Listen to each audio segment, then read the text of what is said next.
you guys knew what this podcast created, or what it spawned, the conversation that has been had since we got off the mic, discussions about ether and magnetism and anti-gravitic technology and how that's harnessed, and the wavelengths and the YouTube links and the pictures and diagrams and blueprints. It's a crazy conversation that myself and Grub are in the middle of. However, very, very interesting, because it really and seriously could be one of the keys to unlock the code, seriously. However, not ready to dive in depth with that just yet. Well, I'm going to call it Otis Carr, anti-gravity, magnets, and the ether, because that is really the four things that it's centered around. And it was a wide-ranging and broad conversation that was a little off the cuff, and sort of was, me and Grub were having a chat about it, and it sort of spilled over into the podcast. However, these organic chats and these exchange of ideas are always very interesting, and I had an awesome time chatting about this stuff. And as I say, the work that's gone on, like literal hours and days of work since this conversation on this topic, it's happening, and we're getting close to something. I'm not sure what, but close to something. That's enough out of me. Sit back and enjoy this one. Remember, we're on Patreon, Unlocking the Code. If you want to send a few bucks our way, that'd be awesome. Instagram, Unlocking the Code. Facebook, Unlocking the Code. Twitter, I'm trying to engage a little bit more there. Not too sure what the music's going to be this time. However, I'll figure it out. It's going to be something cool.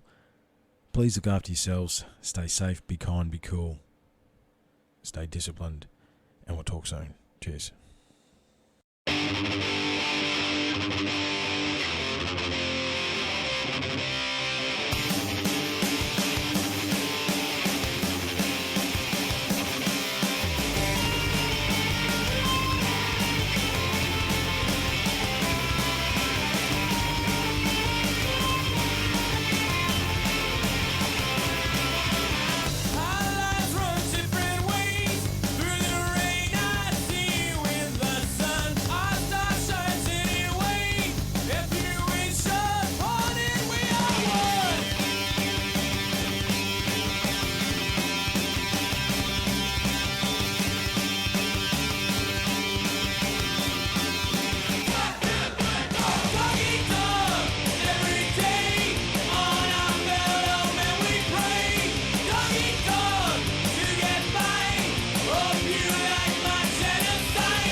especially enjoyed that one. Let's see what's next. Welcome back, everyone. It's my great pleasure to bring Grub back to the podcast. How are you, mate? Not bad, brother. I'm being good. Yeah, thanks for coming in off the bench, man. Had a bit of an off week, so I appreciate you coming to the call, mate. And we don't really have a plan. We sort of got a plan, but there's 1,000 things to talk about.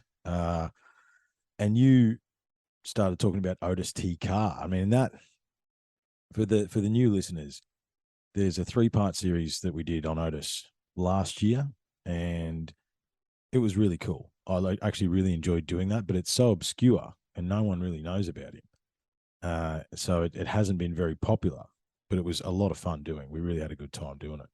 So what's your thoughts on Otis? Because I've got 1,000, but you brought him up to me. So where have you gone with Otis?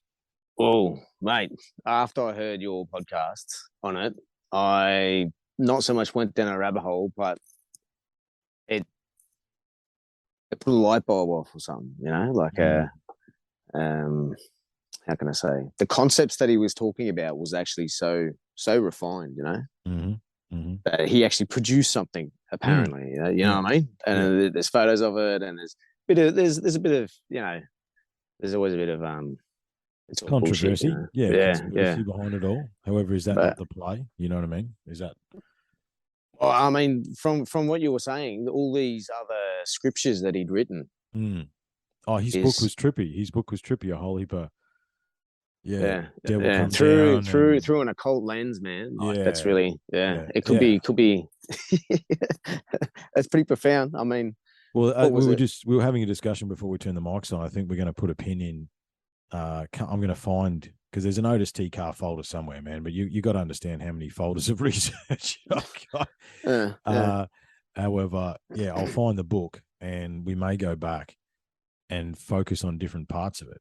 I think some of that occult language, that God-centric language, Catholic, that the original story type language. I wonder where that is where the secrets are, because there was some obvious, interesting lines in that. I'm trying to remember a few of them. Yeah, I can't remember for the life of me, but no.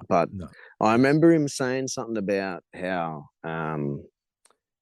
we don't understand how it works, but it's got something to do with the conscious. Well, I think where we started, we sort of were playing with some ideas today. I mean, before we get to the potential conscious understanding of these, what are more and more potentially, I think, interdimensional or vibrational type things, these UAPs, UFOs on it, where there's definitely a side of it to that. However, the way that Otis made his craft work was through magnets, right? Either it was counter-rotating magnets, 2 rotating rings on top of each other, and with those accumulators, as he called them. I remember that that was the accumulators was the thing that made it all. That was work. the 4. There was they were like 2 cones or 2 45 machined cones. Yeah, something like that. With an empty hole in the center with some kind of salt fluid on the inside of them. Yeah, and then they were like turned to like 45 degrees. So if you saw the actual cross section of the craft, you would actually see a square. It would look like a square with a circle in the middle of it. Yeah, I wish I could find the pictures, because I've got all those. I've got the cross sections. I've got the blueprints, everything. Yeah, I've seen some videos on YouTube of people making one and then playing around with it, and they're spinning it on a Dremel drill at like 70,000 RPM, or as fast as they can get it going. As fast as they can get it going, it'll spin. Yeah. But not only that, they hold a little magnet in their hand, and the magnet starts to spin. Yeah. So there's something to do with something going on somewhere. Yeah. Well, I mean, by all reports, it was the craft flew. I think with everything that's coming to light, we need to go back and look at this stuff through a different lens, right? So for those that don't know, Otis Carr, he was a protege of Nikola Tesla.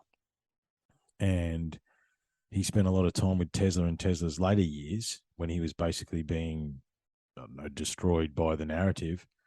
Thing about Tesla is interesting, right? Because what led me to Otis was actually working on Tesla, Right? Yeah, That's what I right. just found the Tesla book tonight that started that. And then this Otis Carr came into the picture, and I thought, oh, well, this sounds interesting. I'll do a little bit on Otis, and then 20 hours later and 3 podcasts. You know what I mean? Oops. Yeah. So That's but epic. yeah. So Otis was a protege of Tesla. I mean, and we can't leave Tesla out of the conversation.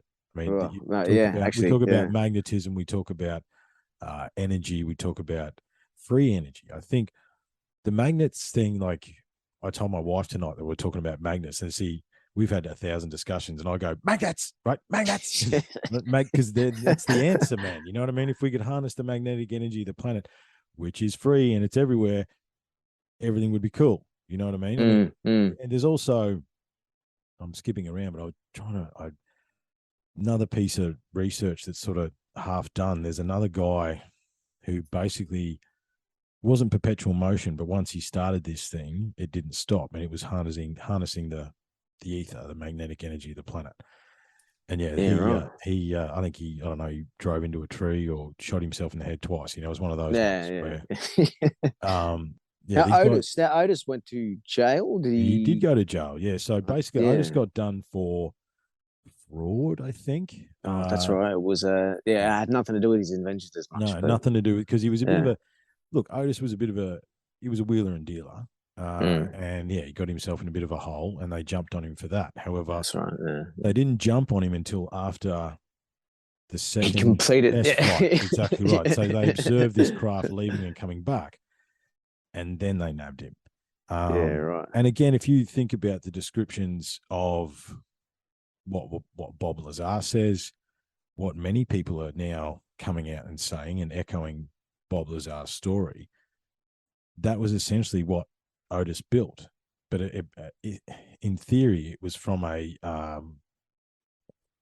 Tesla design as well. Like that accumulator, whatever that accumulator was. That was in the middle, wasn't it? Yeah, it was like two counter-rotating discs, magnets in slots, and they go into the accumulators, seats, and the accumulators met in the middle. And now the thing is, he hid all, and this is the whole point. That crazy book that we read over 2 or 3 episodes, the entire designs to that machine are hidden in that weird occult poetry / story / it was pretty like hem-like. And there was some heavy stuff in there, man. There was some heavy stuff in there.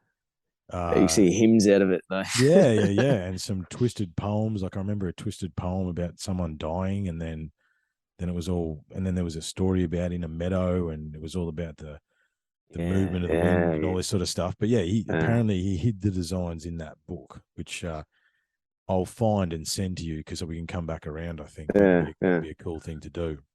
Well, the reason why I kind of piqued my interest just before we started this was I'm watching this other guy about magnets. He reckons he's cracked it. He's got. Judging by the video you sent me, mate, he has fucking cracked it. But no. Yeah, I know, right? I mean, a lot of people don't like him, but he's a firm believer in the ether. And this though, the conclusions that he's come through from this was because he learned how to translate Pali, which is an ancient Hindi, Indo-Aryan language. Yeah, right. You know, and he's like the first to actually translate some of these words that are just like in some of them in Latin, like gnosis, and or some of these other words that like English doesn't actually have a word for it. And when you go looking for magnets, when you go listen to these things, or try to like think to yourself about what a magnet is and energy and all these things, because they're in our language and the way it's designed, you're going to go around in circles. Yeah, and like if you think about it, like the thing that he had said, his name's Theoria Apophysis. Ken Wheeler, his name is. Everyone's there's going to be a lot of people who cringe to it. I mean, he's hard to watch, eh? It's interesting. The angry monk. And with any the problem is with Grub, when I hear, like, it's like, I'm the first one to translate it. Okay. So if you are, how do you know you're right? Just dead. You know what I mean? Yeah, Like, yeah, like, yeah. He's like that, eh? He's a yeah. fucking. But when he sits there, he goes. He talks about Nikola Tesla, Stein. They're like they're the people that actually invented everything that we use today. You know. Yeah. Tesla, and there's another guy. Stein. Yeah, I can't remember. Yeah, I can't remember. There was one guy in the old photos that he had spina bifida or something. Apparently, he was the one that actually everyone would go to him. And out of all this, Einstein was on the side listening to everything. Apparently, Einstein went for a job for Thomas Edison. Edison, yeah. He failed. I've heard that. Yeah. Failed miserably. He's like, you don't know anything. And so Tesla turned around and he said the same thing. He goes, you're a curly-haired crackpot. He goes, you're constantly trying to make particles. Yeah. Matter. You're trying, like, they're all materialists. Yeah. Yeah. Well, you've got, if you can't, look, Grub, if you can't drink it, eat it, measure it, smell it, smoke it, fuck it, it doesn't exist, right? However, bean counters. Yeah. the problem is that, you know, I mean, I it's interesting you said the ether, and I looked up and I've got got one of those pentacle, you know, like the window things on the front door of the studio. And because the pentacle is an ancient symbol, obviously the Judaic religions evilized it. However, it's actually originally a symbol of protection, right? That's actually what it's for. And the point of the star is ether. It's the 5 elements, man. It's earth, air, fire, water, ether. And ether is the thing that binds everything else together, man. That is the space between spaces. That is the. All right. Hang on then. This is very, this guy is almost saying something very similar, eh? That like but it's more that everything that exists is a kink or a disturbance within the ether. Yeah, is an aberration of the there's a manipulation of that energy. Yeah, so like it is actually there, like all around us. Yeah, absolutely. It's kind of but then trying to turn that into a particle is what the problem is. That's it's almost like the universe is a giant ball of jelly with little dense everything, spots in it, you know? Yeah. Yeah, there's the problem is, mate, is we don't. I think it was Jung. It was like the fact that science and spirituality are deemed separate. It does a disservice to them both. You know, there's something. The ether exists, man, because we are existing within the ether right now. Like it is the space between everything. It's the space between spaces. It's the thing that carries the energy. And I would say that in a short, very big sentence, that, you know, we talk about anti-gravitic and all these sorts of technologies. That is what they're doing. They're harnessing the ether. Because if this is the other thing he says. Yeah, the gravity itself doesn't exist.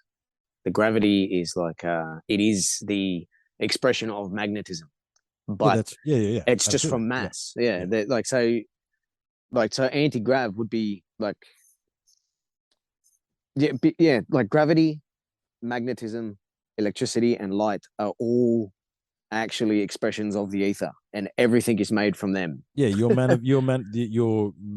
manifesting through a materialistic sense the energy of the ether. That's what you're doing, right? Yeah. And they just found a way to make it work. Basically, they've harnessed the lightning, so to speak. That's the story, isn't it? You know, and yeah, I think when we talk about anti-gravity, I was having a thought, and we're going to bounce around, I feel, tonight. Let's just let it flow. So however, this is still about Otis. We'll have to. Yeah. Well, the thing is, in the early 50s, man, we talk about anti-grav.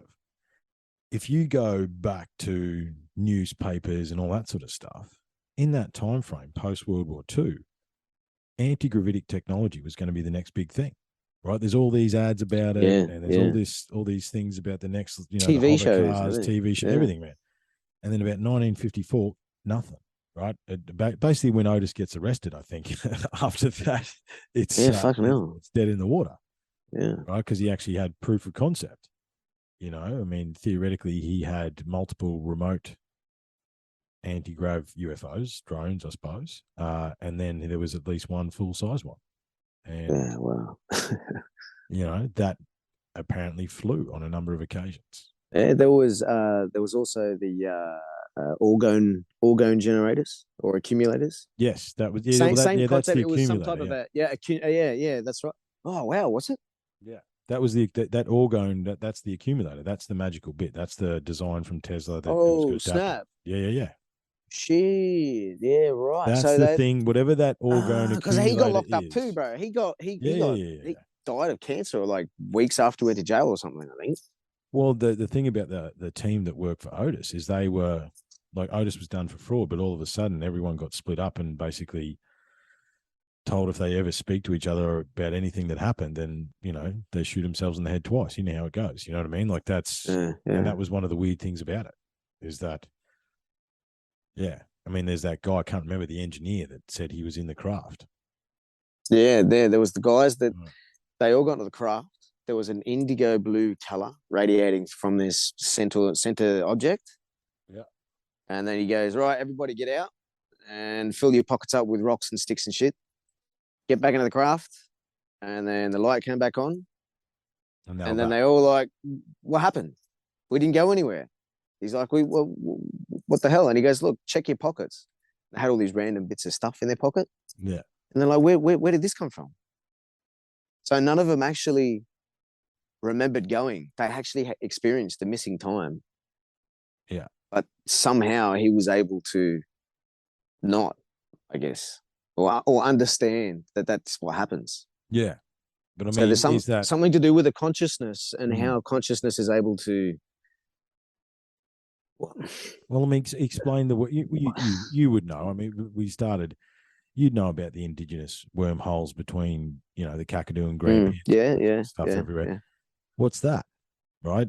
What are we talking about? Are you saying that you are connected to that level of vibration, so you understand that you walk through that cave, you come out 3,000 k's down the road, right? As long as you remember it, I guess. Well, that's the thing. What is making that happen? End. Is that time? Is that space? Is that because I mean these three-dimensional concepts: time, space, gravity, magnetism. Experienced. They're just three-dimensional. They're not the source. Yeah, they're not the actual source. But our bodies and the way that they're built, we experience their effects. Yes. But we never experience or see the source. That's right. So we're actually living in the past almost, we're living in the experience of the past within the ether. So we're never actually experience, like if we were to be at the same, before the wave happens throughout the ether, there would be stillness. There'd be absolute blackness, like an abyss. Because it's there's no wavelength to create the light. So there'd be no light, there'd be no motion, there'd be like sheer emptiness. The only thing that would be able to enter that realm or actually go like, quote unquote, it'd be like going faster than the speed of light. Yeah. You're kind of breaching that light barrier. In the front of that would be nothing. If that kind of makes sense. It's like the stillness of the ether before the ether is vibrated, before the vibration, before the word of God. And that's, again, so when you step through these portals, are you stepping into a predetermined wormhole, pathhole through the ether, right? That has been predetermined through what? Through magic, as we, as magic with a K, as we would understand it, right? I mean, is this what we're talking about? And is it just, again, if it's all just expressions of the ether, which is probably, out of all the chaotic things that dude said, I think that's the one thing that I'm taking with me at the moment, because it does explain a lot. Because, I mean, if you are to manipulate the elements, if you are to manipulate space and time, the only way you can do that is by harnessing the ether, right? So if you, explain to me how they put 1,000-ton blocks 9 of them on top of a hill in Baalbek, right? Yeah, and actually fucking talk about Taurus at the same time, like toroids, Yeah, toroidal geometry, yeah, fucking with absolutely. geometry and shit at the same time, you know, like, yeah, for sure. I mean, Like, I see the I see the megalithic society as the last time, and it all ties back into the God self, the triptych, this echo of this religion, right? That was about understanding self and honoring the energy of self, but also of nature and understanding those energies, right? And if you are, if you have the ability to move 1,000-ton stones 10 at a time, right? You understand energy and movement in a way that we currently don't, right? Yeah, for sure. Yeah. In the material, and so because we're stuck in the 3-dimensional, we're trying to harness the earth. Basically, that's we use fire as well. We're trying to harness the base elements. Is that no? That's the same as the idea of separating spirit and science, or church and science, exactly, or yeah. Whereas I think the megalithic, whatever that previous advanced culture was, for a period of time, and look, this could be rose-colored glasses. However, I think it is the last time that science and spirituality were joined, right? Because obviously these megalithic temples had spiritual significance with the alignments and all these sorts of things, the stars. Like there was a sense of ceremony around them. However, you dig into them, and there's magnetism, there's geometry, there's astronomy, there's physics, there's like, it's like Göbekli Tepe, right? Oh yeah, the hunter-gatherers went and built 55 fucking stone circles, right, that aligned to the previous North Star, right? But in order to do that, you must understand geometry, like all these things. But also to even stand these things up, you've got to understand energy, man. You've got to understand, and I think that's the only way these big temples were built. I'm sort of leaning towards a sound, light, vibration, magnetism, all of the above type set of tools and lifting techniques, Yeah, back to Australian and Australian law. You've got stories of communication with the animals. Yeah, absolutely. Invisibility, using those teleportic vortexes, or portals that are out there. They've got like shapeshifters. They've got all these things, and people in Göbekli Tepe, the people who had the inspiration to do those things to begin with, were they messing with the same things at the same time? Did they have that knowledge, or did they lose that knowledge, and then that's why they started to build? I think Göbekli Tepe, to be perfectly honest, is, and sort of, this is, Graham Hancock and some of the other key researchers, this is what they sort of postulated. And after researching it heavily, like I did a lot on Pillar 43, and I keep up with Göbekli Tepe. I think it was the survivors of the cataclysm trying to teach the hunter-gatherers or the lesser civilization the way forward, because in the same instant that Göbekli Tepe springs up, so does agriculture, basically in the same reason. Like a university. Yeah, I think it was the survivors of the cataclysm teaching the survivors of the cataclysm. I was looking at the back of the Caspian Sea from overhead, Google Earth, and you can see massive floodplains into that area, and that was around 17 to 12,000 years ago. So that would have been the some ice or water from somewhere from up in like the Altai mountain area in Russia that would have flooded down into the Caspian. But I mean, a lot of people look at the Black Sea that also flooded, then the Mediterranean, and then the rest of the oceans. I wonder if there was two separate populations living on land, like deep inland that we live on today, and there was another population that was living way further. I mean, imagine the Dead Sea. They say is the lowest point on Earth, right? But the ocean layer, if it was lower, it would have been lower as the Dead Sea. You know what I mean? Yeah, that's right. There would have been this massive other old shoreline that other people, the sailors, the merchants, and all the people that were traveling would have been out there. I think pre-cataclysm, Grub, I'm pretty sure it's I'm trying to remember, but I'm pretty sure the land mass that went underwater during that upheaval was somewhere in the realm of 10 million square kilometers, dude. You know what I mean? Like that. Yeah, We can't even wrap our fucking heads around that. You know what I mean? Like that's a lot of land that is It was now another. Oh, it 400 was feet another whole underwater. Earth. Yeah, Yeah, that's right. like, Yeah, and that's another that was 400 foot underwater. I mean, and the thing about Russia and China is we don't know a lot, right? We don't, as far as because if you that's if you start digging into the megalithic stuff in Russia, that's a juicy bone.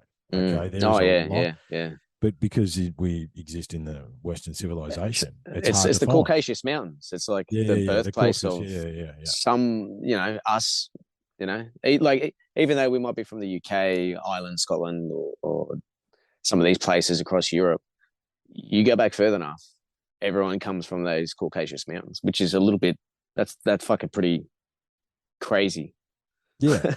I mean, You and know what so I mean? Like why? Like how is that the case? Like well, there's a couple of ways to look at it that's too, man. crazy. Right? It fucking blows me away. There's a couple of ways to look at it too, man. I mean, as far as like, did a hunter-gatherer civilization and did this advanced civilization that understood the ether exist at the same time? Well, yeah, of course. I mean, right Well, now, Aboriginals have got it. See, and they didn't build. They were like attuned to this stuff, but I think it must if have been they an were ancient way. caretakers, they were caretakers of a knowledge. As far as that's sort of where my understanding has come from. They were caretakers, the original indigenous Yeah, they people. didn't share it. Yeah, that's true Well, I too. think they initiated different cultures. I mean, we talk about Egypt. We talk about, there's, Roman coins found up north. The Viking, there's even loose Viking evidence down here. There's the Dutch. I mean, how long were the Dutch trading with the indigenous, and what was all that about? Like Yeah, it was Chinese pottery down in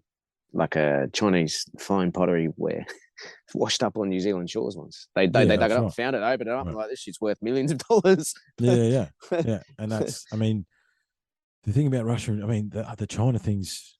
I've said it before. However, it's like up until about 400 years ago, the Chinese were roaming the seas in ships twice the size of Spanish galleons, just giving shit away. Literally, that's what they would do. And then the long lineage of the current emperor that we have now decided to shut China's borders. Basically, that's. Well, one guy that apparently the reason why they stopped sailing was because the emperor of that era told everyone to burn the ships. For whatever reason, he gave the order to burn all the ships. He burned all the ships, and then that's it. No Portuguese, everyone else took go. The Dutch and everyone started taking over the areas. That's right. But I mean, there's a whole, one of the sacred geometry points. There's ley lines, and we started getting into that magnetism stuff, back into that. But there's a whole province in China that's just pyramids, hundreds of them, right? And again, I think it was Graham, because Graham Hancock, he's getting older, man, but he was actually the real life Indiana Jones. You can say whatever you want, but he walked the walk. Like, he's been to every single one of these sites. Did he try to sneak a look at the Ark of the Covenant? Yeah. He got chucked out. He got chucked out trying to get into the Ark of the Covenant. Yeah. But I mean, he dived on a goonie. Like, in his prime. He walked that's the walk, right. man, And he tried to get into China because he's like, what are all these pyramids doing here? But the Chinese are like, oh, we don't know.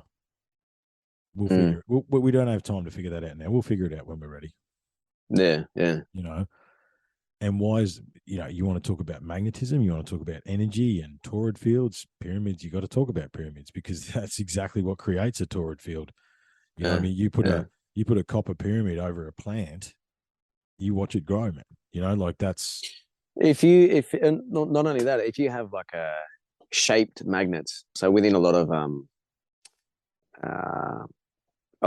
motors, rather than what they've got is like a flat disc, and they've got the magnets embedded on the outside. Yeah.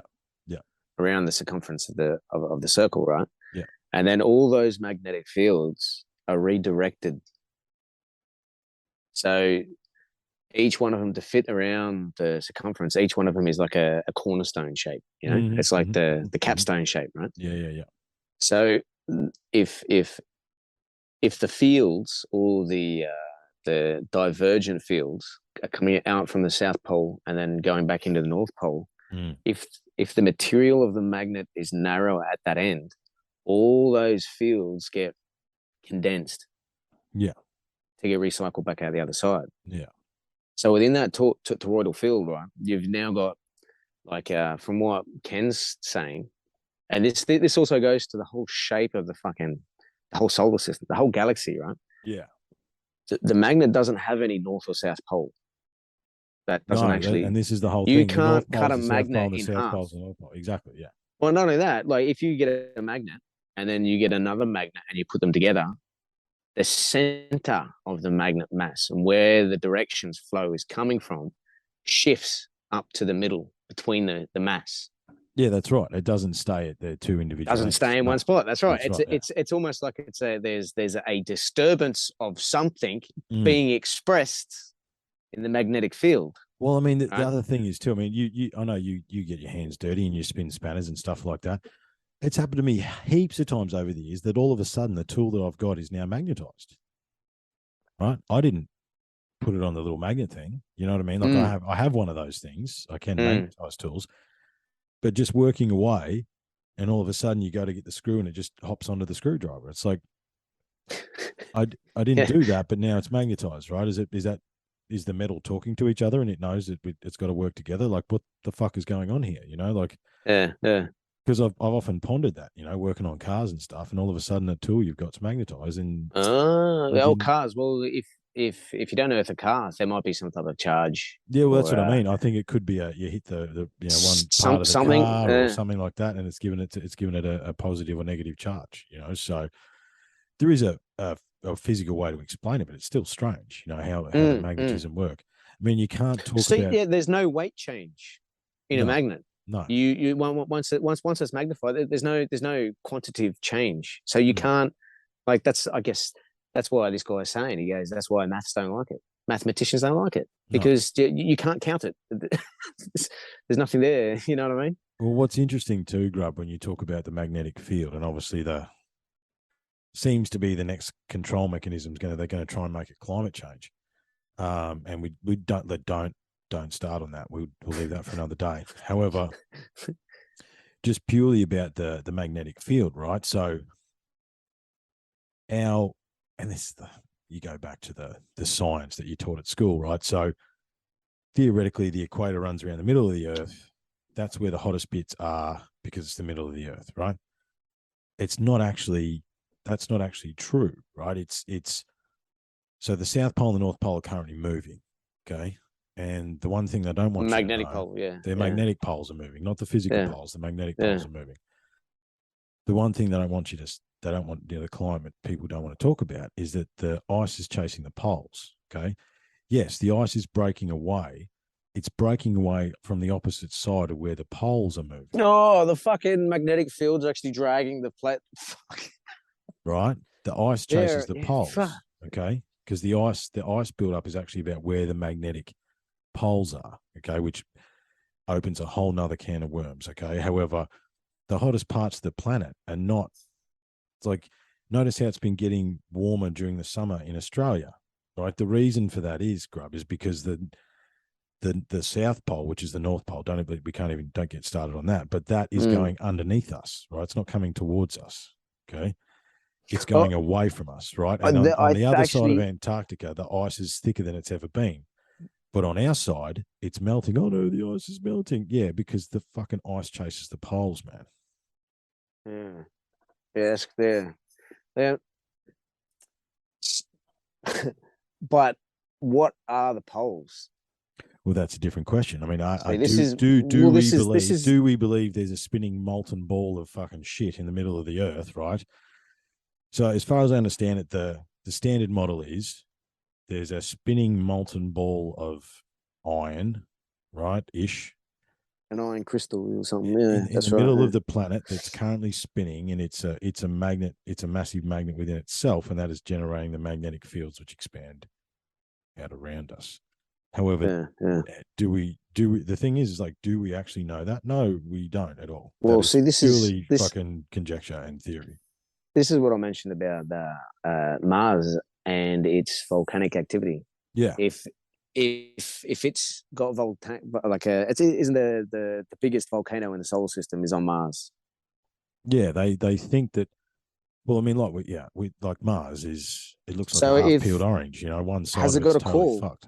Yeah. But has it got a rotating core that's creating that magma inside the planet, which would then give off a magnetic field? Yeah, you would But think Mars so. hasn't got a magnetic field At all. I don't nah, actually know that. apparently not. Yeah, Apparently there's not. Yeah, only right. apparently Venus and Mars are the only two that haven't got a magnetic. Even Mercury, right next to the Sun, has a weak but definite magnetic field. Apparently, Right. Mars and Venus don't actually have one. They're the only two planets that don't have one. Are they rotating, Mars and Venus? Yeah, they still Venus rotates the other way, but Yeah, some no, people no, say it's Venus is just upside because down and it's been rotating flipped. backwards or Yes, something. yes, yeah, that's right. Yeah. But yeah, so the field's not there. Yeah. Which means like, Well, is the magnetic field actually induced by the sun? Like a feedback almost, like a harmonic resonance between, because we are all literally like in perfect proportions between the sun's size and the rest of the other planets, that we're all actually harmonized. Yeah, that's and right. I mean, yeah, there is this a also harmonic, comes back there's a to that thing to the solar system. If it was a 1 degree either way, we'd be fucked basically. Yeah. Yeah. But not only that would be from it's caused by the sun. So that means a solar generator type deal, maybe some sort of. Because I mean, look, the other thing is too, Grub, that we don't talk about with magnetism and all that sort of stuff is we are currently moving at, I think, 15,500 kilometers an hour, mate. You know what I mean? Like that's spiraling through, spiraling, and it's not rotating. We're actually spiraling through the solar system, or through the galaxy, should I say? So that's right. And then around the galaxy, I mean, the that's galaxy's right. We're spinning around spiraling something like into the galaxy, and the galaxy's spinning within we're spinning, and you know what I mean? Like, so then the question then is, what's a black hole? The black hole is ether, right? So ether is that in the middle of everything. Yeah, point source. That's the 0 point. That's the 0 point source energy that's currently creating this. And if we go back if everything is a manifestation of ether, then the black hole exists to manifest the galaxy, to chew it up, to manifest. You know what I mean? Yeah. Basically, just the giant hydrogen generators or manifestors. They suck everything into it, and then the only thing it can release then is the smallest particles that hydrogen protons. So they actually glow. Like if you look at it, in the center is black. It's the same as if you get a ferrocell and you put it over a magnet, you'll see that toroidal field, but you'll also see a vortex or tornado effect in the center, dead spot in the center of the magnet, right? Which is the ether, man. That's the power within the. Isn't that fascinating? Yeah. I never thought about it like that. Yeah. But see, this is the whole point about going, what is the North and the South Pole? If you can cut a magnet in half, right? There is no separate North and South Pole. You can't separate the two.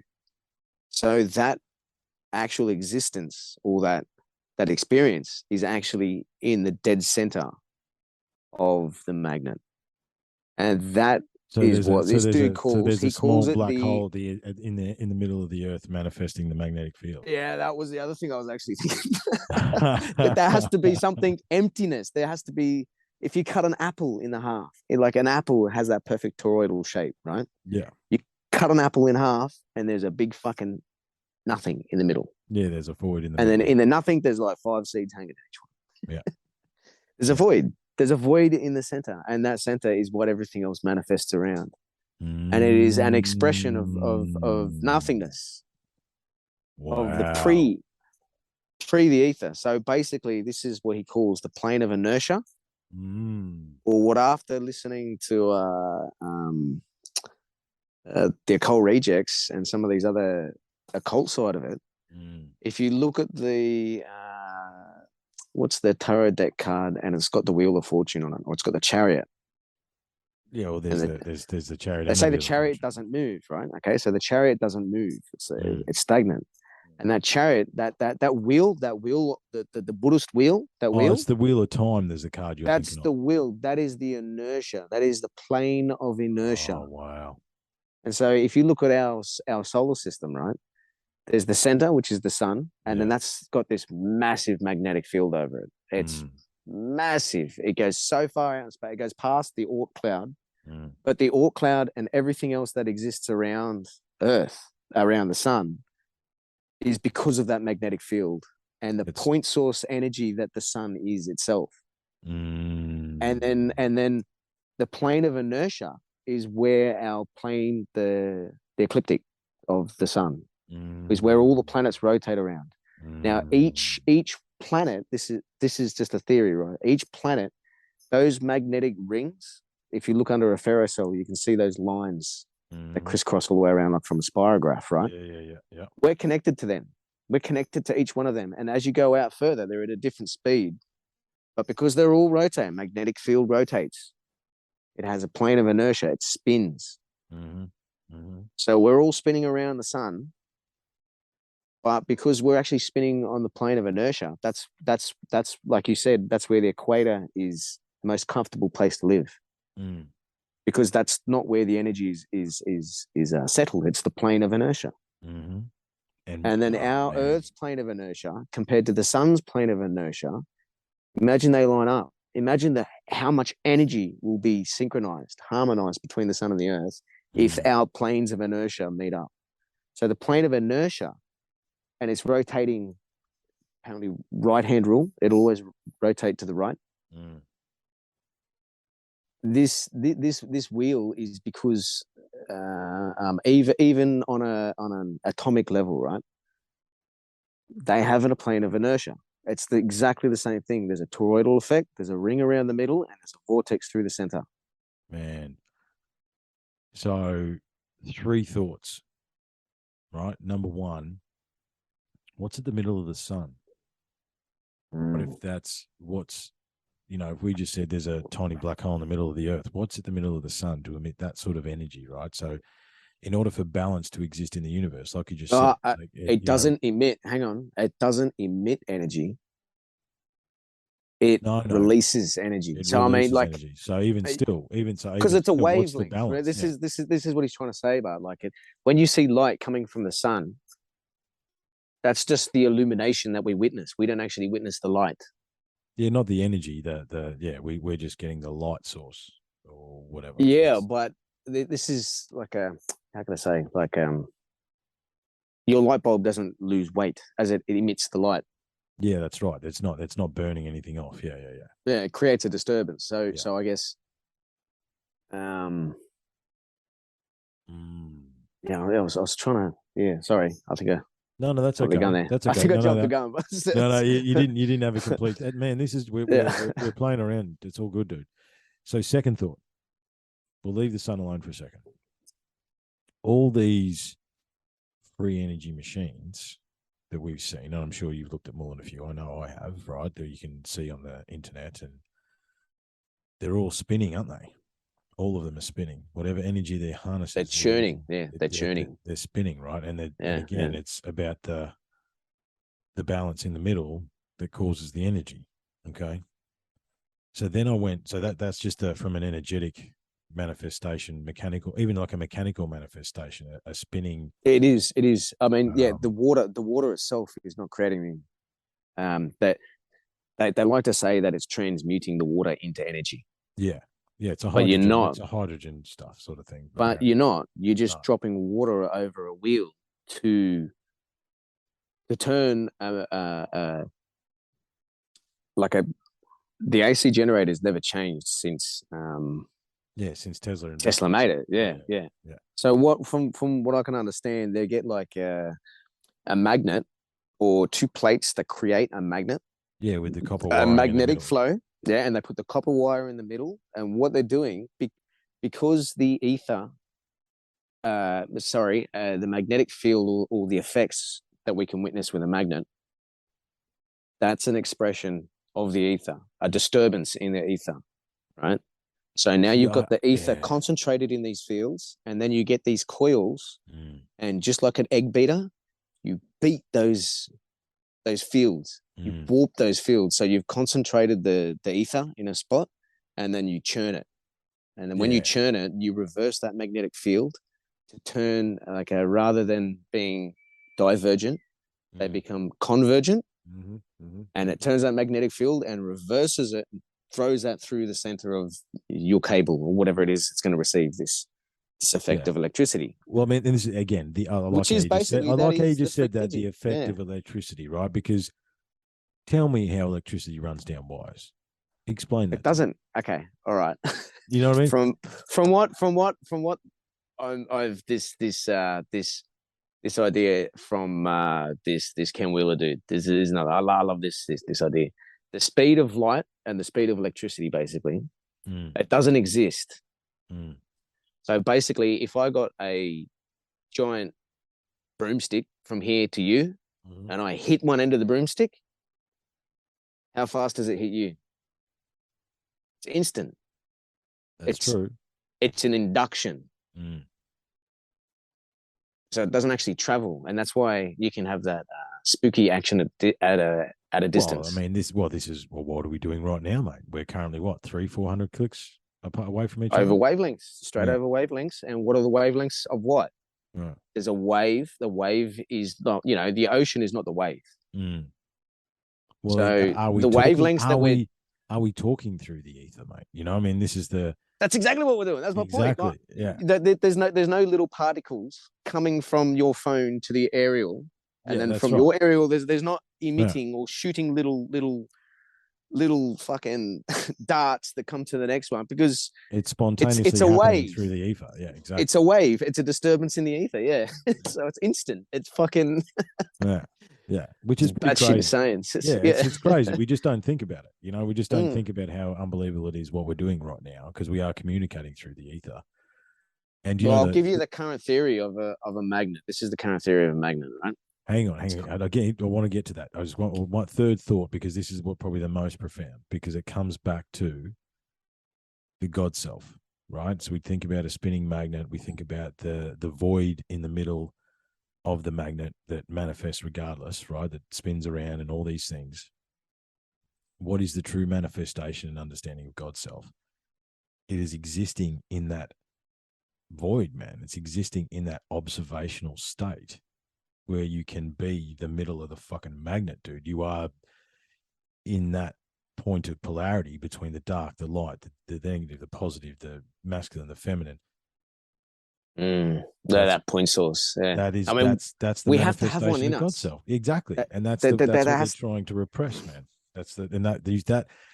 Imagine a society of people, which is, I think, as close to it could have been, as my understanding, who understood that you are the God self, man. You know what I mean? Like, yeah. And you can manifest from that space. If you can manifest from the ether, we are now, if you can truly harness that. Well, we are manifested from the ether. That's true. But I mean, in a literal sense, because the ether binds all the other elements together, if you're manifesting from the ether, then those elements mean nothing, right? Anti-gravity, transmutational craft, right? Yeah. Water doesn't matter, ground doesn't matter. You know what I mean? Like, they just pass through whatever. You know, that is so maybe that's why only the shamans could walk through the portal, man, because they knew how to achieve that 0 point. In order that true surrender of understanding of God's self, that you just know that if you walk through there, that's where you got to go. So what about our own personal toroids or our own energy, like aura? Yeah, is that not the aura? Absolutely. Yeah. Absolutely. So we've got our own. So isn't it 0.3 of an amp or something like that? If you plug a multimeter in, aren't we running it like 0.3 or something like of an amp? I can't remember the number, but yeah. Funk, that's mad.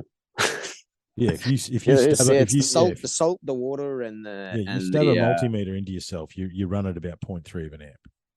Yeah, right. Yeah, that's mad. And yeah, you could say that our aura would be our toridic field, or now the difference between the material they make a magnet out of before they turn it into a magnet. After that process is done, there's only a qualitative change of the electrons, the flow of the electrons that's in the object, because it's always vibrating, it's always moving. So are we able to then consciously do that to ourselves? Yes. Well, to then re-enhance or change that toroidal field, and then you then travel and ride the universe's convergent and divergent fields, these rings, because it's weird to see a magnet that the field in a magnet is moving. That kind of that blows me away a bit too. What do you think? I mean, I know I said that. What do you think's generating the magnetic field at the center of the planet? Do you think it's the spinning ball of metal? I mean, what's your thoughts on it? I've been thinking about it. I think it's induced, so it's inducted somehow. It's being induced onto the planet. So but is this the lizard people that are maintaining the Earth engine? Yeah, kind of. Ancient aliens, mate. Fucking. If you look at the very first remote viewing team for the CIA, they did a remote view of Mars 1 million BC, right? Apparently, on that planet there was the pyramids, everything else. And when he went there, he realized they were all hibernating. They're all hiding for some reason. And he managed to communicate with one of them. And they told him that we're hibernating and waiting for the other people to get back because our planet is being destroyed. And they showed him this black cloud. That's all he saw. He didn't know. He thought he was in space, but he was experiencing this giant mass black cloud that was going to come and destroy the planet, right? When the team got back, I think he was requested to go to the team, go to this other team, find out where they are. This is from the dude running the view, like instructing what to go and look at, So he goes and looks at this place where these people are trying to retreat, and he goes, "Oh wow, this place is." He goes, "It's crazy. It's volatile. There's a lot of volcanoes, and it must be snowing and volcanoes at the same. All this crazy shit." And he goes, but there's life here. He goes, there's plants, there's plant life. And he goes, it's crazy, but and apparently they all moved there. Now, to me, that sounds like they all just moved to fucking Earth. That's right. Yeah. That's right. I mean, and now Mars hasn't got a magnetic field. Yeah, because it got whatever happened to it. I mean, because it's here. That's what I'm saying. They brought it with them. Right. They brought the machine. If you look at Skinwalker Ranch, you look at some of these other freaking crazy spots around the Earth, and then you realize that it's like all this sacred geometry and all these plutonic shapes. And you're like, well, they all fit within the Earth, right? Yeah. Did they have to specifically place some of these devices around the Earth to create the field in a geometric shape? And then at these places, grid. I mean, so is there Angkor Wat, exactly the Great Pyramid, Teotihuacan, and maybe under those places, I kept these devices that actually keep all this shit in motion. The thing that's missing from all of these sites, Grub, is the only way to put it is the power crystal, right? That's the thing that's missing from a lot of these sites, is the thing that made it work. It makes it work. Well, they're still looking for it at Skinwalker Ranch. They know it's some kind of magnetic disturbance that's there. Now they don't know if it's pressures or waters. Is it piezoelectricity from crystalline structures under pressure? But whatever it is there, all of their equipment, like there's people who've gone there to test it directly to say that there is higher, almost like when you go underneath high powered, what do you call it? The real high voltage power lines. The high voltage lines. Yeah. You go under them and you can feel it. You can get equipment that can sense it. So they're saying that this type of action is happening from certain sites around the world, specifically Skinwalker or Blind Frog Ranch. I mean, but again, we don't know much about Russia, China, all of Asia. Where are the spots there? Yeah, that's right. Yeah, if we could work out what shape that leading from that, to see if that lines up. Well, look, you get back to the basis of the three-dimensional existence is based around the Pythagorean shapes and the sake of geometry, I've actually got them sitting on a board just at my right arm, mate. There's a sacred geometry board with all the different crystals of all the different shapes that govern our existence. But again, how is that shape manifested? Because that shape manifests that through energy points, right? So what? But wasn't it magnetic either? I mean, it's point source nearly. Well, it's so aligned. It's a line. That's why you can see through it. Well, you think that? Well, I mean, if I just reach over, mate, I'm just grabbing the cube. I know. I grab the 3-sided triangle, the pyramid, and this is a quartz. It's made from quartz, right? So if we talk about we're speaking through the ether, but there is a series of electrical / mechanical devices that are activating the signal, for want of a better description.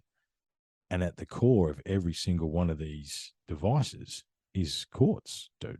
Silica and crystal and magnets, right? and magnets as well. And magnets, man. Exactly, right. It's like a crystal wrapped in magnets is causing us to fucking communicate, right? This is that's the reality. It's a bit more, and they're tiny.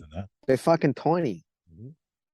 They're like now we've gotten down to a point where it's ridiculous. Well, you need microscopes to use. Yeah. And you talk about piezoelectric or like that 0-point crystalline energy.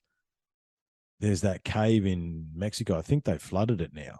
But they found that massive crystal cave, right? And like we're talking about quartz generators 4 stories high, dude. Right? Yeah. That have manifested under the earth. So right? Isn't it like 60 degrees in there or something too? And yeah. And these special suits. You got to wear special suits, and it's like I read interviews of the researchers. It was like not only was it hot in there, but it was the energy was odd, and the human, the 3-dimensional meat sack could only take it for about half an hour, like because you'd start feeling weird, right? Because you're existing inside a vibration that we don't even understand. Because if we did, using dead dinosaurs to power our machines would be long in the past. We don't even know if they're fucking dead dinosaurs or not. Yeah, that's right. That's just a theory too, man. Yeah, that's right. Right? I mean that. Yeah. What is oil? Right. That's a fascinating, interesting theory as well. It is. It fucking blows me away. That too. Yeah. Well, and this is the thing that people don't know. Like the whole, we're running out of oil. We're not running out of fucking oil. Like we're not. Okay. I was in oil and gas for years, and I still know some boys in there. They're going back to these old capped wells in Australia to check them, and they're filled up again. Yeah. Right. They sucked them dry, capped them, moved on. Come back 30 years later. And it's precipitated from somewhere. They're full again. Right? Pressures and fucking hell. That's crazy. So where did that come from? If that's the prevailing theory, and you think about the amount of pressure that stuff's under. I mean, we used to do geothermal work. You want to get into trippy stuff like drilling down into the the pockets of hot steam, in the volcanic regions to generate power. Like that's there was some crazy magnetism and all sorts of weird stuff that are going with the drill bits. Really? In doing that work as well, because the pressures and the energies and I mean that's a whole nother kettle of fish. However, back to that Otis Carr. I remember. It was that. Did you ever see any of those rainbows from earthquakes? Yes, piezoelectric. Yeah. Well, I mean, you talk about solar storms and stuff like that. I mean, what's that a manifestation of? Because I mean, the auroras all over the planet. That's one of the things that people aren't talking about. But the auroras all over the planet. There's been auroras as far north as like Tasmania and stuff like that. Within the last few years, and as far south like into Canada and these sorts of places in Europe. Like it's deep. They have some of them. What's that? Is that piezoelectric energy? What they're just just pretty colors. Changing a refraction of light. Yeah. But see, once again, if it's not if there is no photon, if it's a wavelength, they're like 2 waves clashing. You know, like I mean, even going back to the climate change as well, right? Everything that's coming off the sun is hydrogen, highly charged hydrogen particles, and we're covered in water. Mm. What do you think? Where do you think the water came from?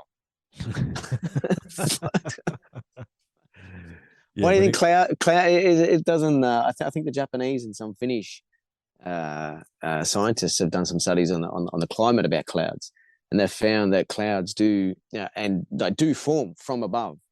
There is a certain amount of the interaction of the quote unquote photons and particles that hit the atmosphere, then create water. Mm. Well, what If you know happens? what I mean. What happens when it gets warm and wet? More clouds, more rain, more heat. Like That's right. Yeah, it's like a generator. yeah, Like it's you keep that water well, moving when it gets hotter. what are we talking It's about? What are we, man? What's a cyclone? Right? It's just a big generator with a dead spot in the middle. yeah, fucking toroid. Yeah, or at least you know what's crazy about that is that's only half the toroid. The rest of the energy from that thing, the actual toroid, or the say that the disturbance within the atmosphere, the Yeah, energies that are flowing have to be going under the earth as well. yeah, they've got to be going in and out. Yeah, Yeah, so I there's mean, a tornado. There's have the you, tornado, and then yeah, it the goes back. tornado. Yeah, Yeah, the yeah, opposite. There'll be a mirror image of it in the earth because of energetically, the yeah, particles. yeah, Yeah, yeah, yeah. energetically, yeah, yeah, yeah. I mean, have you ever been in a proper eye of a cyclone before, like a Cat 3 or something like that? Not down in Sydney, but we had a little tornado come over once, and like the rain just turned into balls of mist, and then Yeah, yeah. I was in the middle of that. And you saw all the trees go one way, they twist, and Mm. then they started going back the other way. I mean, it was only like 100 meters wide, but it was supposed to be declared as a almost it was almost a tornado. But we've had storms in Sydney, but only city storms, you know. So Mm. we get the low pressure zones.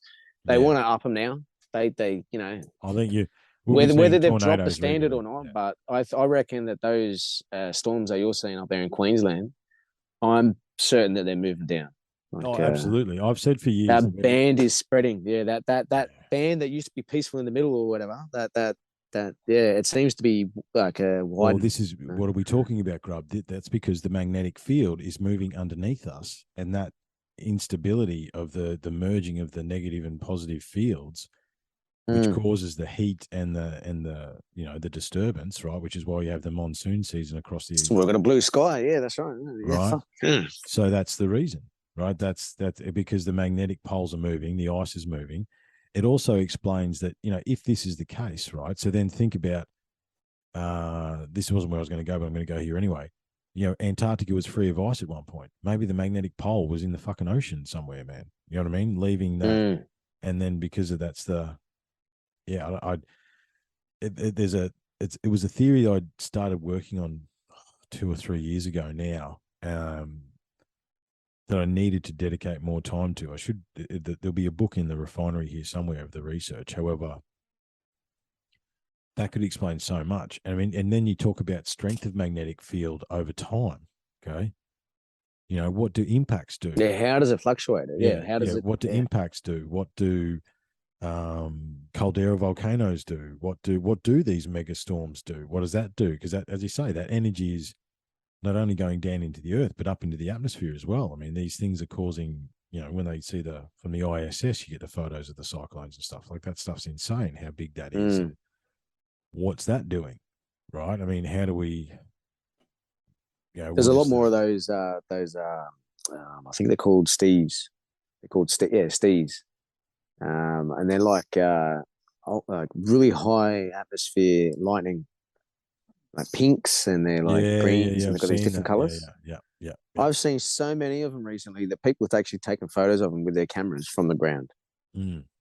And I thought that you could only see them from space. Very rare occurrence. And now, like, Oh, look, it is destabilizing, right? It is. There's there's a definitely lot. Yeah. there's There's definitely definitely. the weather is changing, whether that's manipulated or not. The weather is definitely shifting, and the weather does shift. I mean, the storms and stuff and the rains we had in the 90s, we didn't have for in the 2000s, and now it's coming back around again. Like there's Yeah, also it's true. there's also Yeah, a cyclical nature of this sort of thing as well.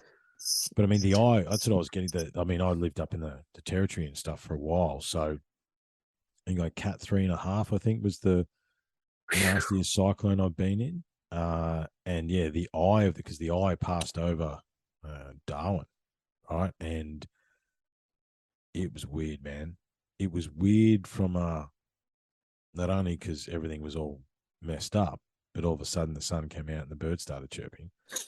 But even energetically, it was odd. Like it did feel like a dead spot. It felt strange. Right? yeah, wow.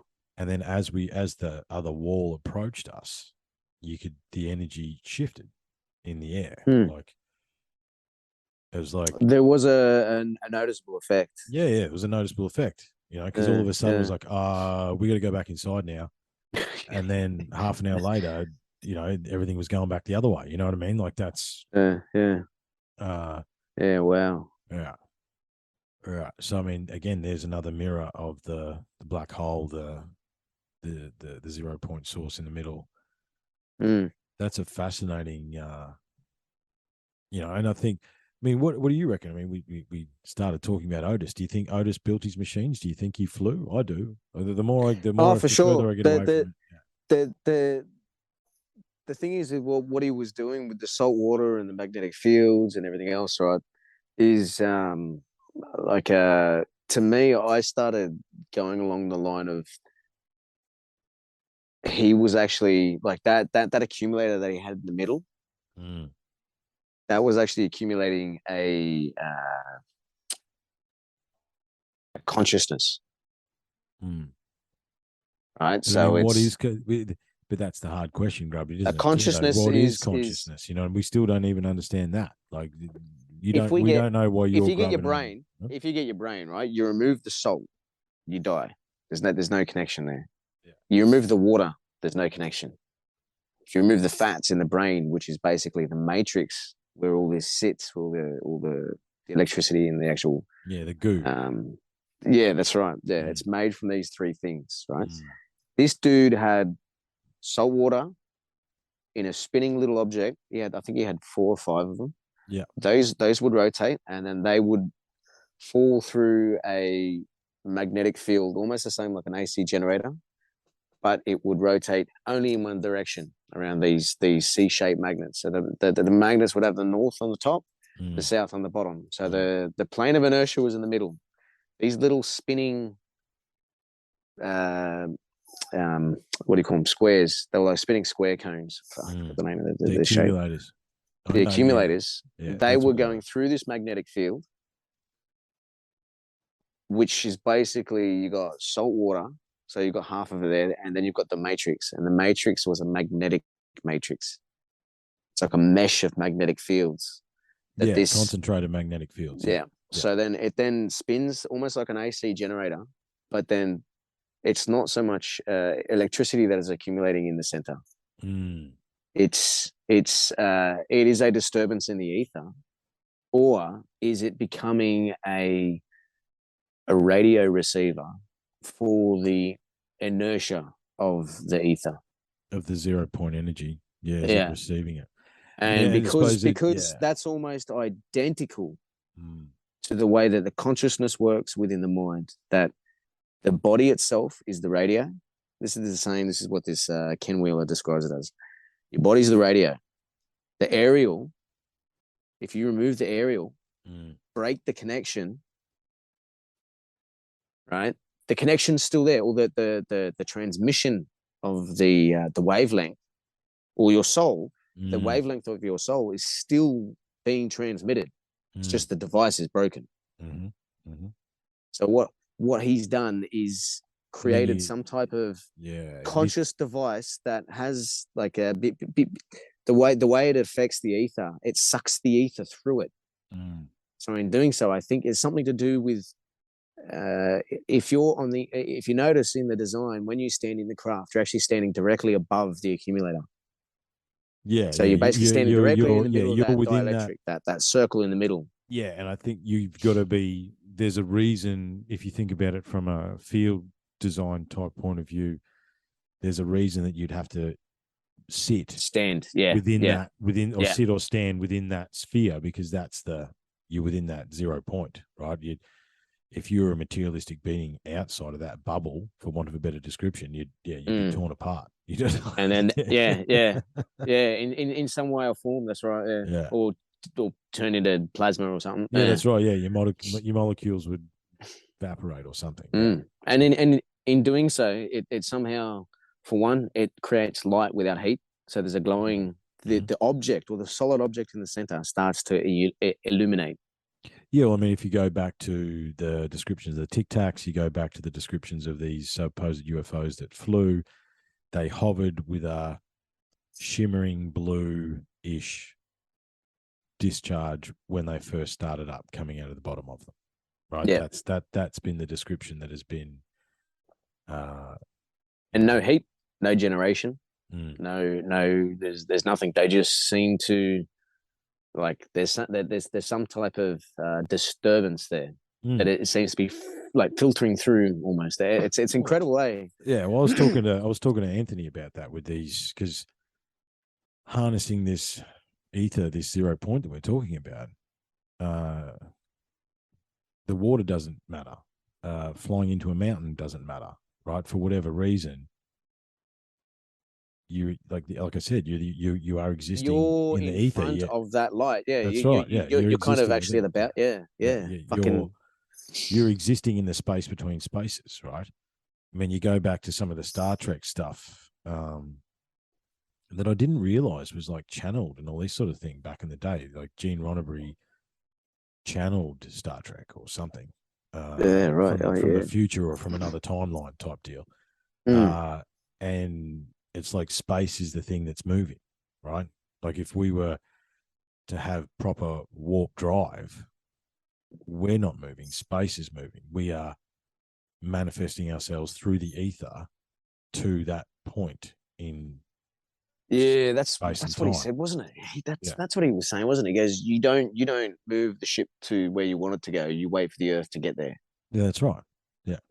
That was weird. That. Yeah, you're going against that. You are just the Earth. It's like I mean, scramjet technology is one of the mechanical stuff, right? Or it's like a proper good scramjet. You get up to a certain altitude, you hit the scramjet. It operates off the oxygen and stuff, whatever the chemicals are in the air up there. Like it's no fuel with a scramjet, and the Earth moves underneath it. That's why it's so fast. They're matching the rotation of the Earth, and the Earth is moving underneath them at that speed.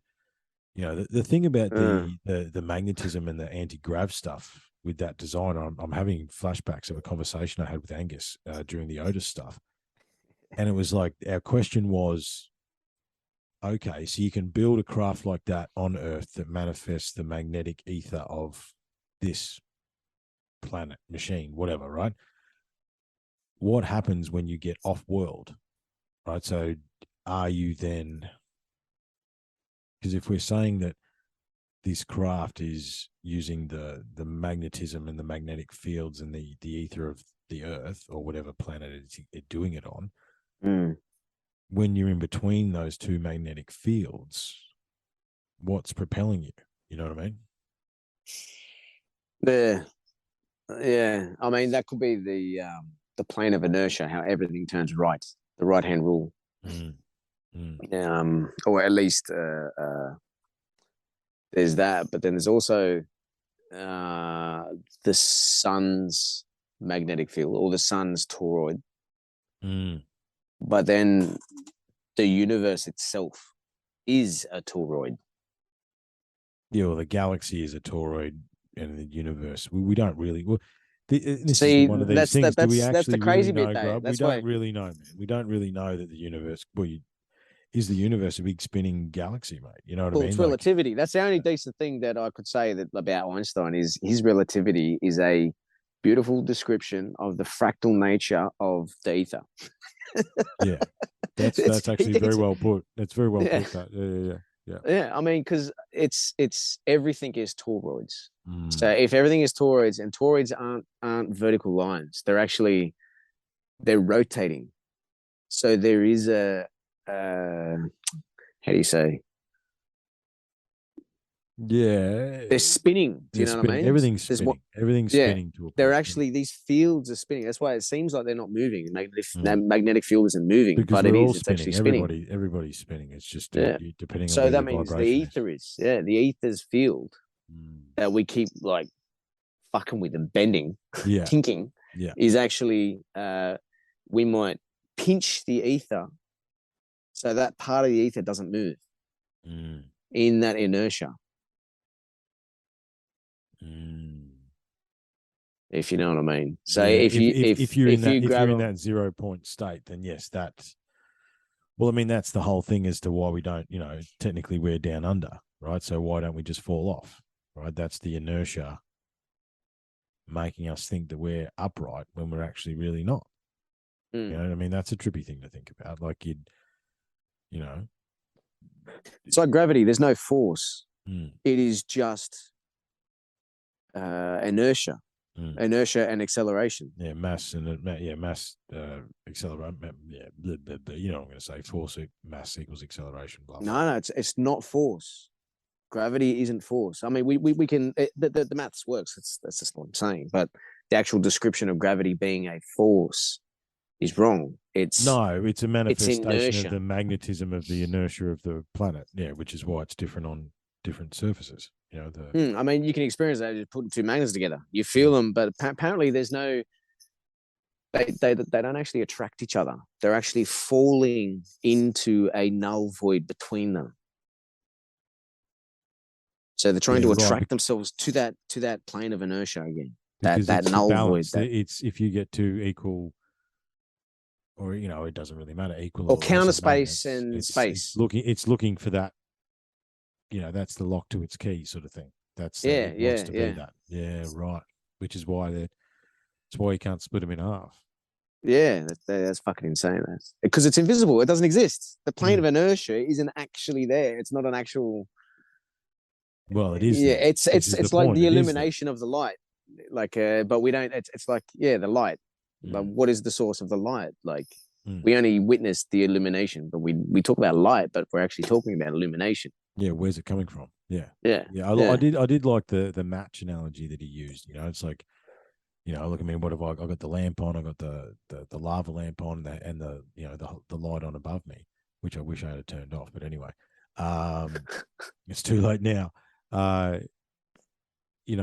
If I light a match in here, or even grab the lighter and light the lighter, that light manifested quickly, didn't it? And what is that? If I put my finger in that, it's going to hurt. However, that light is just there, isn't it? Like there's no little particles coming off that. Yeah. It's an induction across the ether. Using a mechanical manifestation. Well, it's like sound. This is what Nikola Tesla said, that light travels through the ether the same as sound travels through the atmosphere. Yeah.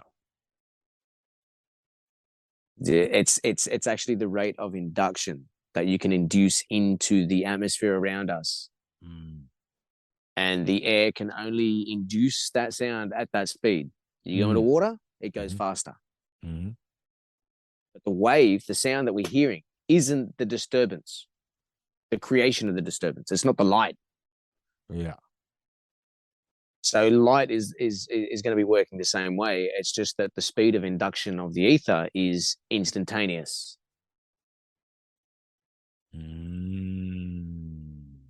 But how and why? That's the interesting part, isn't it? I mean, you could also get to. Well, that means it's got structure. Oh, it's like we're describing it as if it's got structure, but it's not. It's like. Well, do you know what I thought? Right, and anyone that's had a decent psychedelic trip and started seeing the fractals of the universe, right? Is that not what we're talking about? You know what I mean? Is that not taking your consciousness closer to that 0 point and you having the ability to see what is or joining distorting the spaces, or distorting it, or projecting to actually witness it? Yeah, projecting your consciousness into it to. Yeah. Because everyone sees the fractals, man. You know what I mean? Like anyone. Yeah, for sure. Yeah. Or at least the grid. You actually see the grid, or this fractal grid across. Yeah. I mean, is that what we're talking about? You know, yeah, we've always got to take, you spoke about it earlier, man, with the different languages and how brutal English really is. It's not a very elegant language. Some of the Russian, the Cyrillic languages and the Eastern languages, even Sumerian is a beautiful language, right? And English doesn't have that nuance. However, I lost my train of thought. Where was I going? It ran away. What were we just talking about? Well, for me, I reckon English is it was created. It was created for a purpose. Oh, I had a good point then, Grub, too, mate. It just ran away into the ether. Oh, bugger. But no, speaking of the ether, though, what is the muse, dude? You know what I mean? When we sit here and have these mind-bending discussions, like, these conversations, I mean, I wish we could post our Telegram chat. Like, it's pretty epic. You know what I mean? Like, some of the stuff we go on about in there. However, this is all manifestations from the ether, right? I throw ideas at you, you throw ideas at me. What's the thing that joins those ideas together and makes us take all the plethora of information that we both have, both same and different, right?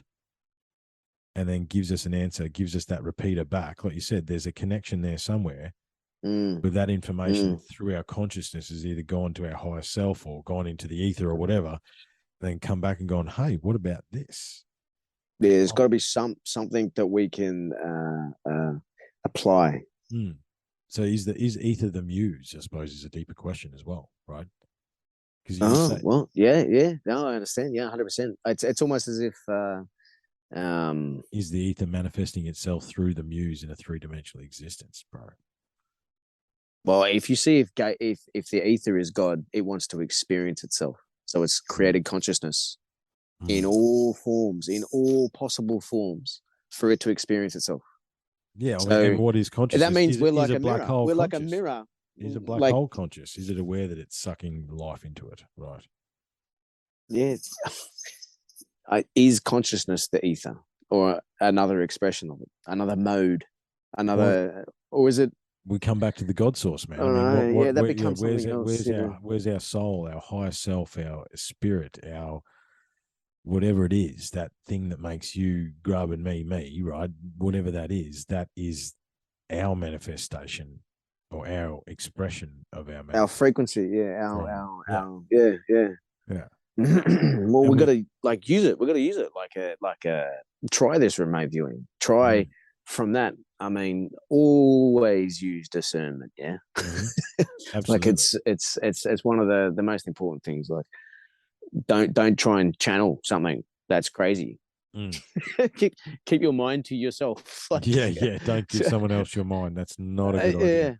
Yeah, that's right. Yeah, I mean, I think a lot of these other maybe possible entities that ghosts or things that are around us are here because we have this free will to be able to forgive and forget, and they're not going to get it from the void. They're not going to get it from God. So the ether, whatever it is they've done wrong, so they're going to come to us. They're going to hang around us because we're actually able to forgive them. No, and get them to. Yeah. I mean, God can't.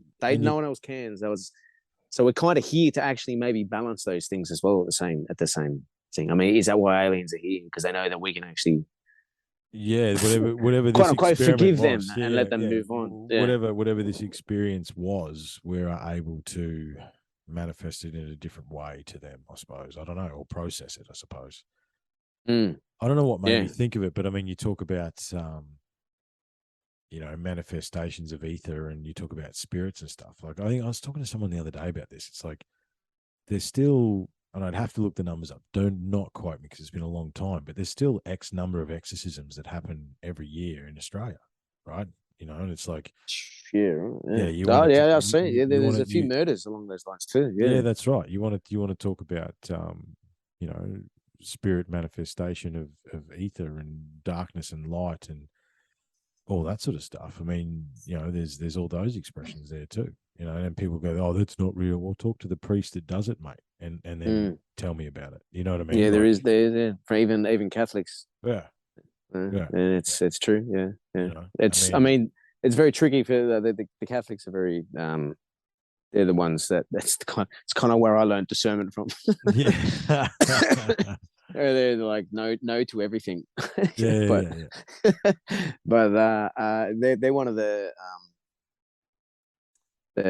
highest believers, or at least the how can I say they're the ones with a lot of this knowledge how to do these exorcisms and things.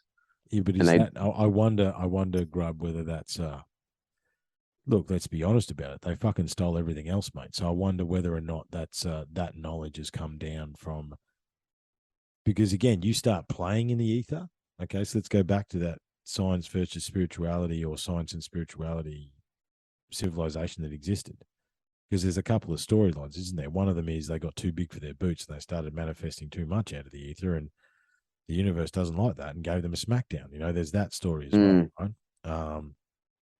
You know, so if you have a true understanding of this, then part of those practices would be part of that as well. You know, I mean, is that not you taking control of your own manifestation? It's crazy. I mean, like, and what aliens is manifestation? Aliens managed to get here. Some kind of advanced entity is fucking hanging around us for some reason. Yeah, there has to be something at its core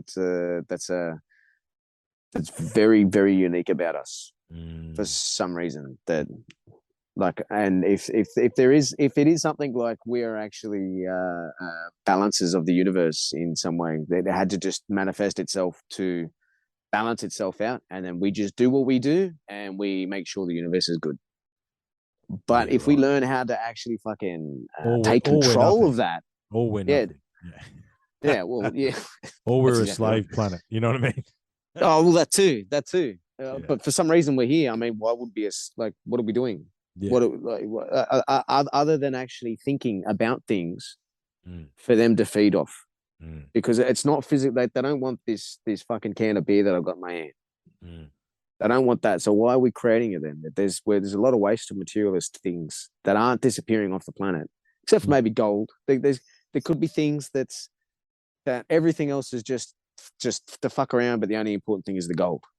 Yeah, well, and everything else is a distraction. The gold is the gold's an interesting one, man. Like there's something to that, our obsession with gold. I mean, I don't mind.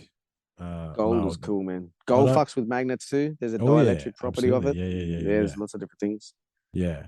Well, I mean, even like the effect that gold has on men, you know, like it's the gold has on humans, male and female. You know, because I worked on a gold mine for years, dude, and I watched a gold bar be poured a few times, and it's like, it is like, you know, it's like Gollum. My precious, my precious. I had to go out and buy a pen. I'm out there fucking gold penning out. I had to. I got hooked. Well, you're in the right country, man. You're in the right country for it if you find a good spot. Yeah. But look, the gold's an interesting one, and what does it do to the magnetic properties of the ether? It obviously does something strange, right? It's like inert but not at the same time, you know. It's totally unreactive yet totally fucking reactive. Yeah, that's right. It's a weird. Or thing. Conductive. Yeah. It's very strange, and and the thing is I think it all ties together, Grub. You know, isn't it fascinating how it comes back to the God self and finding that 0 point within yourself to mirror the 0 point within nature that mirrors the 0 point within. I mean, it's hard to get trapped into one of them fucking fractals or into relativity. Hard to break out of that to see that, like, it's the only reason why relativity works is because everything is part of everything else. It's all one. Yeah, everything's it's all the fucking same, man. Everything's the same, right? Yeah. And I think that's fucking mind blowing, bro. I mean, it is quite literally. There's no difference between my hand and the phone, and then you, and you know, and the tree out the front. Like, that's right. They're all in one way or another direct copies of them of each other, Well, it's a manifestation of the ether, right down to the fucking hydrogen proton. And yet, at the same time, if you were to take the tree has consciousness, without a doubt. To me, I mean, not just because I went on a plant medicine journey and spoke to a tree the other week. However, but No, see, I get you, even but the because thing is, otherwise, no, why but would it even exist? You know? within that experience, man, when I spoke to that tree, that was not a physical manifestation. I was communicating with that tree through the ether. Actually, is how it was what I was doing. Yeah, it's like that instantaneous. You I got a couldn't. question. By the time you ask it, it's already answered. Like, Yeah, that's right. And yeah. it's not in English, right? It was energy, man. It was like, Oh, I understand. Yeah, right. yeah. It was giving me Experience or energy, but that translated through consciousness into answers, right? You know, so that's I mean, plants are, we don't even get into the mycelium, the mushrooms under the earth. I mean, there's consciousness for sure. Right? It's a matrix. It'd be a giant matrix, like I was saying before, like the water, the salt, and a matrix of something will actually create consciousness. Like, well, I mean, as I've said it before. However, we had a massive, like you talk about those almost tornadoes. We had one at home years ago now, but it took down a shitload of trees in the backyard. And if you go out there now, some trees have grown back and some trees haven't, but we cut them off all the same, right? So within that consciousness, within that patch of trees, those trees have decided which ones to kill and which ones to feed. Right? Yeah. Because of, I I don't know, because of whatever level of survival. And they see that in nature, right? You know, those plants that turn bitter when the deers eat them, right? The deer eats the plant, and then 500 meters down the way, those plants will change. Yeah, okay, yeah, right. That's fucking mad. It's like when they get hit by lightning, you see that'll start a forest. You get an oak that gets hit by lightning, and the roots will start to shoot up new. Even gum trees do this, and you'll see like the original tree rot out, and there'll be this ring of trees. This is after thousands of years. You'll get these big rings of trees, and then when they get struck by lightning again, they keep processing. You can have a whole forest grown from one tree that happened to get hit by lightning, and then they'll just keep growing. Yeah, totally interconnected, and it was specifically because of the lightning. Yeah, right. It's crazy how that does that. And it'll always make this ring, a certain distance out from the main trunk, and it'll have these trees that grow up around it. Within that energy, that 0 point. Yeah, that tube in the middle. Yeah, that. Right. Yeah. Well, I just thought about something. Then there's a Bora Bora ring in the Glasshouse Mountains that we went to, and there's been like a pine plantation planted around it, right? So white men have planted the trees, right? Like a state forest. Yeah. But if you zoom out, and you can see it on Google Earth as well, the pine trees have started to spiral around the Bora Bora ring, right? You can actually see the trees being attracted to the energy within the ring. Yeah, right? right. I mean, if you stand in there, there's some mad energy, right? It's Yeah, you know what? When I went to those Egyptian carvings, in Gosford. Yeah. The first place, just as you called, and we went up that spot. Yep. I felt way more energies there than I did over at the glyphs. Is that where the grandmother tree was, like on the way in there? No, the grandmother's tree is near where the carvings are. But the route that I climbed up, someone had put stones across the path. And I don't think we're supposed to go into that part. I think there's a woman's site there. Right. And I think that was it. And when I was there, it was a very different feeling. When I got to the glyphs, it was very different. It was more power the other side than there was at the glyphs. I didn't notice that. And I kind of rushed through there too, and I fell over and left my glasses there. Oh, really? Because I was running around a bit. Must have fucking dropped them somewhere. How dare you? And it kind of. Let me ask you a question. Slapped us around the head, and of course I left the glasses there. Did you bring a gift? You didn't bring a gift, did you? Nah, that's right. There you go. So they just took something. I do. Yeah. That's That's pretty, exactly what I've been thinking. yeah, Like, what yeah. the fuck? No, I'll go back there that's and I'll find the glasses right next no, to the you won't. rocks. No, that you donated It's those long to. gone. Yeah, no. There's an ether being run around with your sunnies on, mate. That's what's going on. He's loving it. It's the Yowies, bro. Yeah, there's a Yowie in buddy. There's a Yowie in Bollés in the Gosford Mountains in the Blue Mountains. No, there's been a few sightings out that way. Yeah. Well, mate, Fucking, did we solve anything? I don't think we solved anything tonight. However, we had an awesome conversation. no, you got to practice it, man. We're gonna do it. I'm actually got to. Can we grow this? Realign our particles to make ourselves more of a 0 point, or are we supposed to actually do the opposite? I think it's an interesting question. Do you know what I do feel, though? Do you know what I do feel, brother? I do feel that maybe Bodhi's got something for us. So I'm just going to reach back here for a second.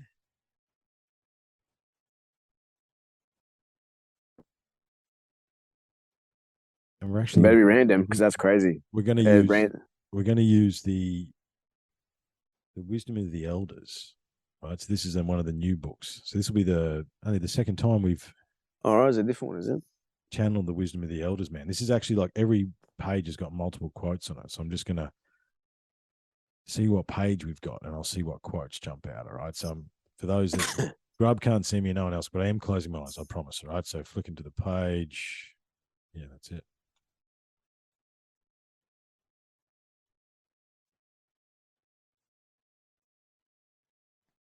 So the one that I had my thumb was under was who with the wolf associates, the howl learns. What did you just say to me? You just said, how do we manifest ourselves? It's all fractals, bro. That's what I said. It's all fractals. It's just it's the wolves learning the how. It's the same thing, right? Yeah. Was it he who sees the wolf? No, who with the wolf associates, the how learns. Okay. Yeah, fuck. Right.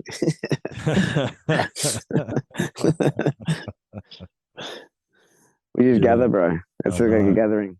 Yeah. Yeah. Well, that actually came from the chapter called The Now. So that's interesting. Yeah, right. That's interesting. Without experience, we will not gain full knowledge. Yeah, it's the 0 before the 1. Yeah. Like the 0 is the ether. Yeah, that's right. Yeah, and then the vibration. The math didn't work until we figured the 0 out, man. Yeah. Well, brother, I think I don't know where to go, mate. That was awesome, dude. We have to find. I'll find the Otis stuff. I'll get that to you. I've got your email there, and maybe we unpack some of that. That'd be good. I know Angus is keen for a tripod as well. He wants to meet you. Yeah, right. So we can have a 3-way, mate. It should be a bit of fun. Bit of Eiffel Tower action. Yeah. No. You got to learn how to ski, Grub. Do you know how to ski, mate?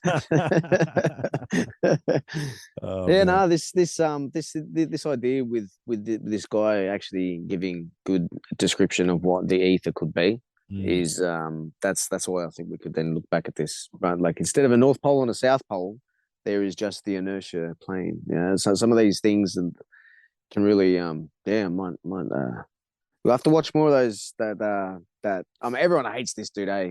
He's really hard to watch, bro. He's hard to watch, yeah. I reckon he's a comedian, bro. I reckon he's hilarious. Yeah, well, I think he's intentionally being difficult. I got that. I think he's intentionally being difficult. I think he's chosen to take a persona. Yeah. Look, any of the ones that you find interesting, shoot my way, right? Yeah. I'll listen to them in the chat. However, I don't know, brother. You got any final thoughts for this? What are we going to call this one? I don't even know what. Maybe Aether. I don't know. We'll see. Aether, magnets. Yeah. The chat. The chat. I don't know, man. It'll come to me. It'll come to me when I review it. Any final thoughts for the listeners, brother? Find that center point. Find that. Find 0 point. Yeah. That's the manifestation of God's self, dude, and that's where it all comes back to. Yeah. Fucking let's do it, bro. Awesome, Grub. Thanks very much, mate. Good on. Thanks, everyone. appreciate your time. Hope you enjoyed that as much as we enjoyed bringing it to you. So appreciate it, bro. Appreciate it. Grub. Thanks, man. Thank you very much. Cheers. Do you just want to go again? Let's do it. Yeah. Go again. All right. I know you been here before. No surprises, settle the score. I know the darkness deep inside, reckless rage, poison pride. I know the anger, I know the pain, and I know the fear we do not name. And the one who comes to find me when my time is through, I know you, I know you. Wow.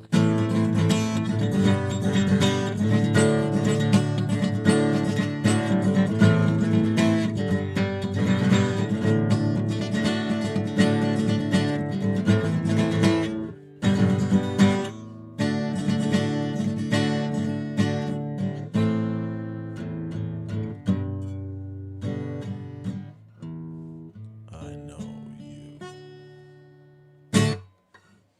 Better.